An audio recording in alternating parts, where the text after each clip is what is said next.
ተወዳጁና ለየት ያለው የጀርመን የትምህርት ሲስተም ነው። አሱቢዮ የሚባል ጀርመን 2 ዓመት እንዳልሞላኝ ሲዋን እየተማርኩ እንደሆነ በቡንደስሽራይብን und Berufswahl ክፍያው አሪፍ እንደሆነ እና ሞር ደግሞ አሪፍ ፊውቸር እንዳለው። ሃይ ጋይስ እንዴት ናችሁ? ሁሉ አማን። በሌላ ጠቃሚ ቪዲዮ ተመልሻለሁ። ዛሬ ማካፍላችሁ እንዴት የምታገኘው ፕሮሰሱስ ምን ይመስል ነበር፣ ምንድነው የሚማረው የሚለው ነው። በጣም ጠቃሚ ኢንፎርሜሽኖች እንደምታገኙበት እርግጠኛ ነኝ። ስለዚህ bleibt auf jeden Fall bis zum Ende dabei እስከ መጨረሻ ተከታተሉኝ እንደማለት ነው። 1000 ሰብስክራይበር ገብተናል አልፈናልም። በጣም አመሰግናለሁ፣ ይወዳችኋለሁ። እስካሁን ያላረጋችሁትም ሰብስክራይብ አድርጉና ወደ ቪዲዮ እንገባለን።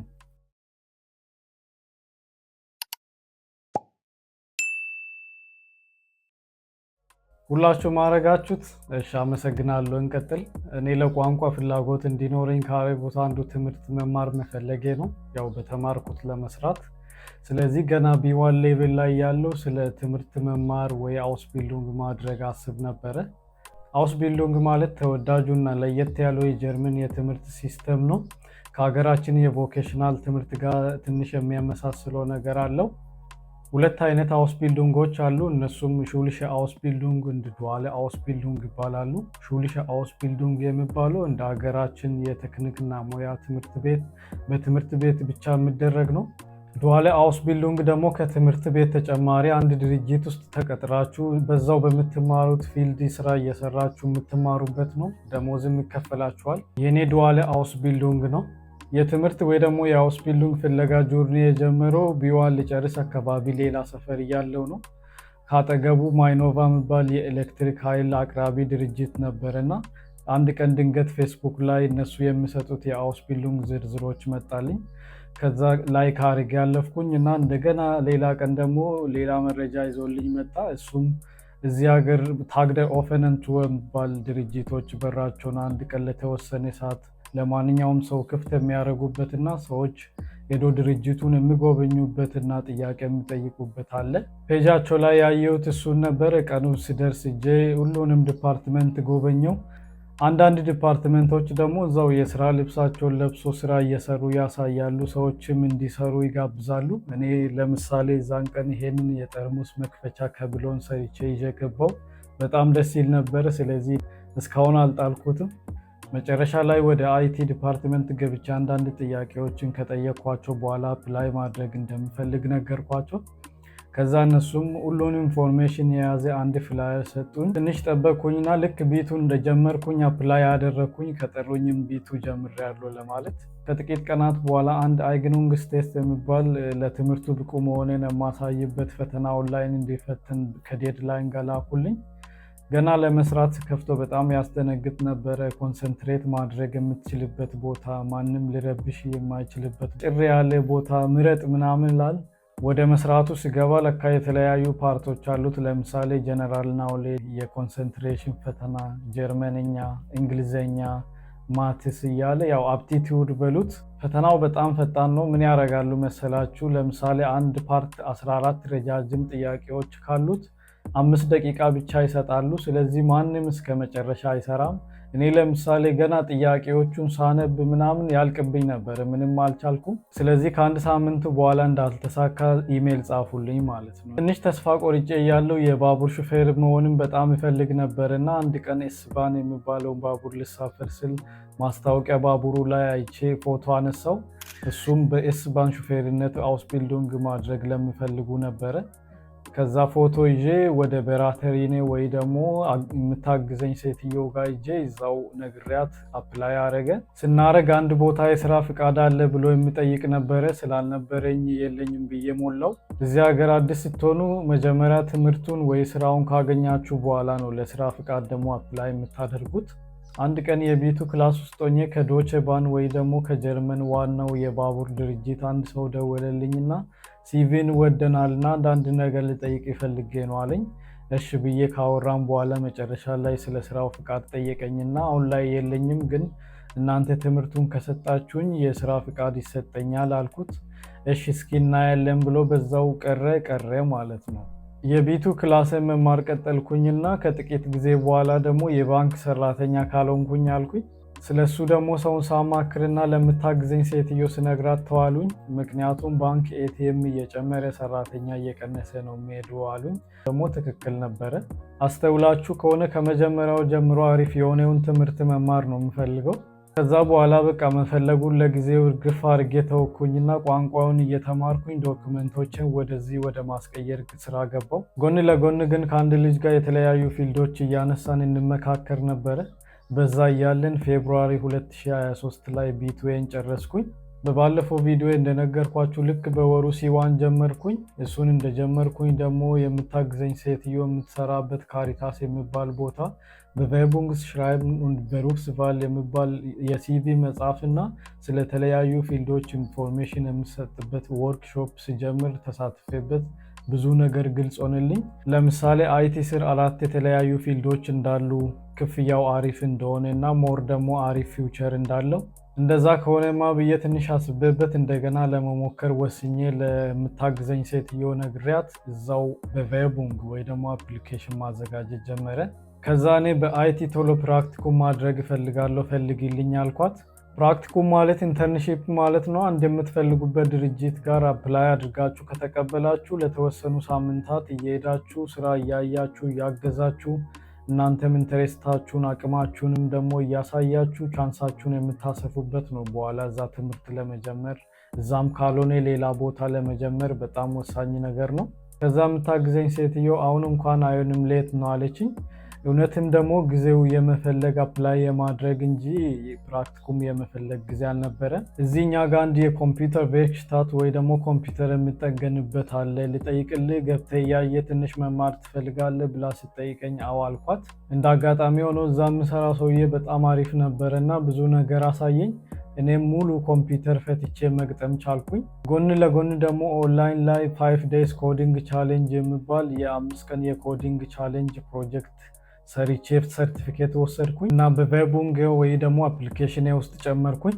ሌላ ደግሞ አውስቢልዲንግ የሚፈልጉ ተማሪዎች እና ተማሪዎችን የሚፈልጉ ድርጅቶች ተገናኝቶ የሚተዋወቁበት፣ ተማሪዎች የተወሰኑ ደቂቃ ጥያቄ የሚጠይቁበት አትሱቢ ስፒድ ዴቲንግ የሚባል አለ። በቀኑ እጄ የተወሰኑ ድርጅቶችን ተዋወቅኩኝ። ይሄ ሁሉ የሚሆነው ሲዋን እየተማርኩኝ አፕሪል መጀመሪያ አካባቢ ነው 2023። የምታግዘኝ ሴትዮ በጣም ጎበዝ ነች፣ ግን ሲቪን ቀለል አድርጋ ያለ ዲዛይን ምናምን ስለጻፈች በሰዓቱ ብዙም አልተመቸኝም ነበረ።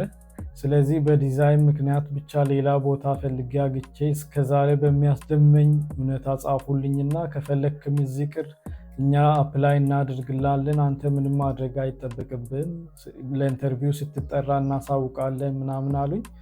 እኔ ደግሞ አይ እስከዛሬ በጣም ረጅም ጊዜ ያገዘችኝ ሴትዮ አለች እና ወደ እሷ ነው የምመለሰው፣ ሲቪን በኢሜል ላኩልኝ ብዬ ሄድኩኝ።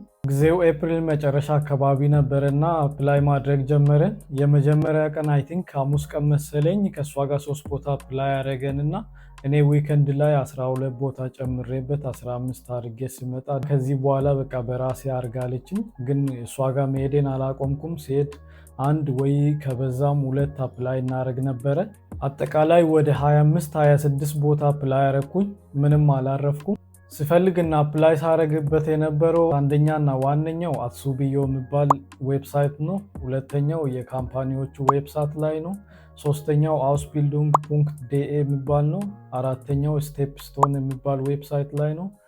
አምስተኛ ደግሞ የአገንቱዋ ፎር አባይት አፕሊኬሽን አትሱቢ ቬልት የሚባል ላይ ነው። ያዙት፣ ይጠቅማቸዋል። እንዳልኳችሁ ፊልዱ በፈተና እንጂ እንዲህ በቀላሉ ስለማይገኝ እሷን ፈተናዎችን ፕሪንት አርጋ ሰጠችኝ። እኔም ኦንላይን ላይ ለምሳሌ አትሱቢዮ ያልኳችሁ ዌብሳይት ላይ ፈተናዎችን ማጥናት ጀመርኩኝ። አፕላይ ካደረግኩኝ በኋላ መጀመሪያ አካባቢ እንዳለ አልተሳካም የሚሉ ኢሜሎች ይደርሱኝ ነበረ። ያው በጀርመንኛ አብዛገ የሚባለው ከ25-26 ቦታዎቹ 9 ቦታ ብቻ ለፈተና ተጋበዝኩኝ። 7ቱ ኦንላይን፣ 2ቱ ደግሞ በአካል ነበሩ። ፈተናውን እስከሚለምደው ድረስ የመጀመሪያዎቹን 2 ፈተናዎች አላለፍኩም። አንዱ የዚመንስ ነበር። የቀሩትን 7 ቦታዎች ፈተና አልፌ ለኢንተርቪው ተጠራውና ኢንተርቪውም ደግሞ 2 ቦታ ብቻ አለፍኩኝ። ካለፍኩባቸው ቦታዎች አንዱ በጣም የፈለግኩት ነው፣ ፕሮቫዲስ ይባላል። የዚህ ሀገር ልጆች ራሱ እዛ መግባት ነው የሚፈልጉት። የእነሱ ፈተና በአካል ነበር እና ወደ 70 አካባቢ ነበር። ከ70ዎቹ 69 እነሱ ናቸው፣ አንዱ እኔ ነኝ። ፕሮቫዲስ ከብዙ ድርጅቶች ጋር ነው የሚሰራው። ተማሪዎችንም የሚመለምለው ለራሱ ሳይሆን ለድርጅቶቹ ነው።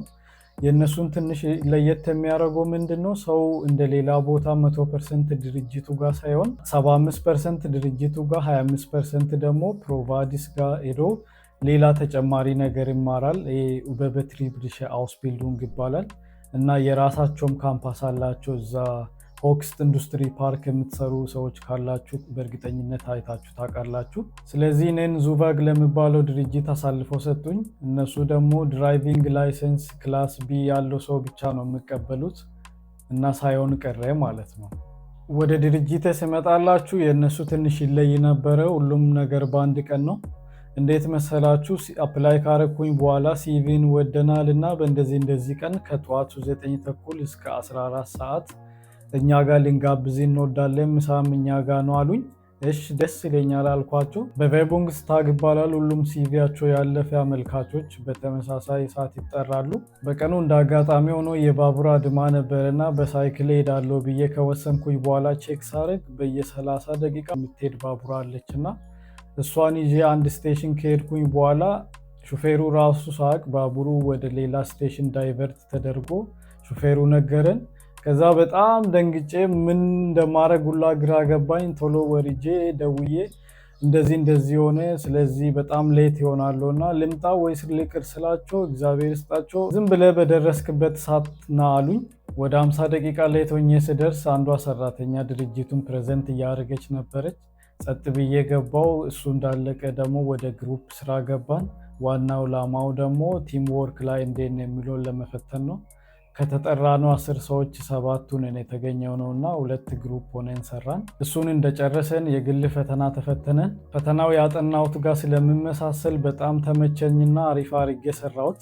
ከምሳ በኋላ በየተራ ኢንተርቪው ስናደርግ ፈተናው ደግሞ ምሳ ላይ ታርሞ ስለነበረ የኤችአር ወይ ደግሞ የሰው ኃይል ኃላፊዋ ሁሉንም ነው የደፈንከው 2 ብቻ ነው የሳትኮ ስትለኝ በጣም ደስ አለኝ። እዛ ላይ ደግሞ እኔ በሰዓቱ ጀርመን 2 ዓመት እንዳልሞላኝ ሲዋን እየተማርኩ እንደሆነ ስነግራት በቃ በጣም ማመን አቃታት። ከጎኗ 2 ሰዎች ነበሩ። አንዱ የኔ አውስቢልደር ወይ ደግሞ የኔ ትሬነር ነው አሁን ነገሮችን የሚያሳየኝ። ሌላኛው ደግሞ በሰዓቱ አውስቢልዱን ጨርሶ ድርጅቱ ጋር መስራት የጀመረ ልጅ ነበረ። እግዚአብሔር እዛን ቀን ለሰጠኝ አንደበት ሁሌ እያመሰገንኩኝ ይኖራለሁ። ሌላ ምንም ማለት አልችልም። እግዚአብሔርን ነው የምላችሁ። እንደዛን ቀን ጀርመንኛ ራሱ አውርቼ የማውቅ አይመስለኝም። አያቴ ጸሎትና ምርቃትም ተለይቶኝ አያውቅም። በጣም ነው የረዳኝና ፕሊስ እዚች ጋር እግዚአብሔር ዕድሜዋን ያርዝምልኝ በሉኝ። አመሰግናለሁ። ብቻ ምን አለፋችሁ የሚገርም ኢንተርቪው አድርጌ ወጣው። ከ2 ሳምንት በኋላ እናሳውቃቸዋለን አሉኝ። ወደ ቤት ስመለስ ደስም እያለኝ አንዳንዴ ደግሞ እዚህ ከተወለዱት ጋር ተወዳድሬማ አላገኝም የማይታሰብ ነገር ነው እያልኩኝ እያሰብኩኝ ቤት ደረስኩኝ። የሚገርማችሁ በነጋታው ገና ጠዋት ክላስ እንደገባው አንድ ሜል ከነሱ ገባልኝና በቃ የፈጠነ ሪጀክት አድርጎኝ ነው ብዬ መክፈቱላ ፈራው። ዝም ብዬ እሱን ረስቼ መማርም ደግሞ ስላልቻልኩኝ ስከፍቶ ለትናንትናው ኢንተርቪው እናመሰግናለን ሞር ደግሞ እንድንተዋወቅና የአይቲ ዲፓርትመንት እንድናሳይ ከሚከተሉት ቀጠሮዎች አንዱን ምረጥ ይላል። ጋይስ አይኔን ነው ማመን ያቃተኝ። በመረጥኩት ቀን እጄ የአይቲ ዲፓርትመንት አሳዩኝ። የአለቃዬ አለቃ ጋርም አወራው። ከዛ ጁን ግማሽ አካባቢ ላይ ደግሞ እንደገና እጄ ፈርትራክ ወይ ደግሞ ኮንትራት ተፈራረምኩኝ። ጋይሶች አሁን ኤዲት እያረኩኝ እዚች ጋር አንድ ወሳኝ ነገር እንደረሳሁት ትዝ አለኝ። እሱም ምንድነው ካላችሁኝ እኔ የእግዚአብሔርን ስራና የአያቴን ጸሎትና ምርቃት ሳልናገር ወይ ደግሞ ሳልመሰክር ማለፍ አልፈልግም። እንዴት መሰላችሁ? ሲዋን ጨርሼ የተፈተንኩት ጁላይ 29 2023 ላይ ነበረ። ጁላይ 30 እና 31 ቆይቼ ደግሞ በኦገስት 1 አውስቢልዱንግን ጀመርኩት ማለት ነው። የእሱ ስራ ከጭንቅላት በላይ ነው እና ማመስገን ፈልጌ ነው። እና ደግሞ ፈርትራጉን እንደተፈራረምኩኝ በነጋታው የምታግዘኝ ሴትዮ ጋር አበባና ቸኮሌት ይዤ ቴንኪው ብያታለሁ። ክላስም ደግሞ በየቀኑ እንዴት ሆንክ ብሎ ስለሚጠይቁኝ ስነግራችሁ ተቀወጠ ክላሱ እንዳለ። ከተፈራረማችሁ በኋላ ደስ የሚለው ድርጅቱ ነው ትምህርት ቤት የምፈልግላችሁ። ትምህርት ስደርስ ይነግራችኋል። እናንተ ቀጥታ ትምህርት ቤቱን መሄድ ነው ማለት ነው። እና ጋይሶች በመጨረሻ እምላችኋለሁ አሁን ላይ የአይቲ ተማሪ ነኝ። ፋክ ኢንፎርማቲክ ሲስተም ኢንቴግራሲዮን ይባላል። አይቲ ስር 4 ፊልዶች አሉ ብያችኋለሁ። ይሄኛው አንዱ ነው እና ትምህርቱ የሚቆየው 3 ዓመት ነው። እኔ 3 ሳምንት ውስጥ 2ኛ ዓመት ጨርሼ ወደ 3ኛ ዓመት እገባለሁ። አሪፍ ውጤት ያለው ደግሞ በ6 ወር አሳጥሮ 2 ዓመት ተኩል ላይ መጨረስ ይችላል። እኔም እሱን ስላለኝ አሁን በደንብ እያሰብኩበት ነው። ለምን በአጭር ጊዜ ውስጥ ለፈተና ተዘጋጅቶ የመመረቂያ ፕሮጀክትን መስራት ስላለ ትንሽ እንዳያስቸግረኝ ብዬ። እስኪ እናንተ ምን ትላላችሁ? ኮመንት ላይ አሳውቁኝ። በሌላ ቪዲዮ እስከምንገናኝ ሰላም ቆዩልኝ እላችኋለሁ።